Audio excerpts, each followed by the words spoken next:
Bon, eh bien les amis, les médias américains comme par exemple Fox News rapportent que 6 bombardiers B-2 Spirit ont décollé de la base de Whiteman en direction de l'île de Guam. Alors l'île de Guam, c'est une île qui est dans le Pacifique, donc ils se rapprochent de l'Asie.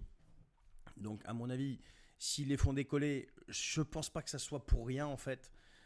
Et je pense qu'au bout d'un moment, malheureusement, va arriver ce qui va arriver, c'est-à-dire que ça va taper, puisque déplacer 6 bombardiers stratégiques comme ça, franchement, c'est qu'à mon avis, ils ont une idée dans la tête. De toute façon, le plan, il est clair.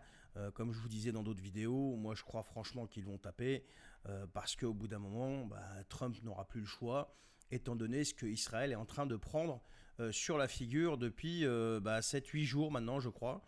Parce que le dôme de fer, il a de plus en plus de mal à résister. Et justement, le dôme de fer peut résister, mais pas à une intensité aussi importante. Et surtout, dans la durée. Dans la durée, les systèmes vont se fatiguer, les munitions vont s'épuiser, et puis au bout d'un moment, ça sera tout Israël qui sera vulnérable. Et ça, les Américains ne peuvent pas l'accepter. Donc là, il s'est laissé 15 jours pour d'éventuelles négociations. Bon, de toute façon, on verra ce qui va se passer, mais moi, je me fais pas d'illusions, comme je vous avais dit dans une vidéo précédente, que les Iraniens ne fléchissent pas comme ça. Donc voilà, on verra. J'espère que ça va pas arriver, mais l'information importante de la journée, c'est que 6 B-2 Spirit ont décollé de Whiteman et en direction de l'île de Guam. Donc vous avez les États-Unis, l'île de Guam.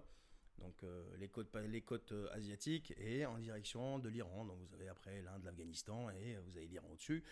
Donc à mon avis, s'ils les ont déplacés, c'est pas pour rien. Suite au prochain épisode, on verra bien ce qui va se passer. J'espère que quand même ça va se calmer tout ça parce que ça peut vraiment tout embraser. Mais quoi qu'il en soit, je caresse l'espoir quand même que ça se calme tout ça. Allez, bonne soirée.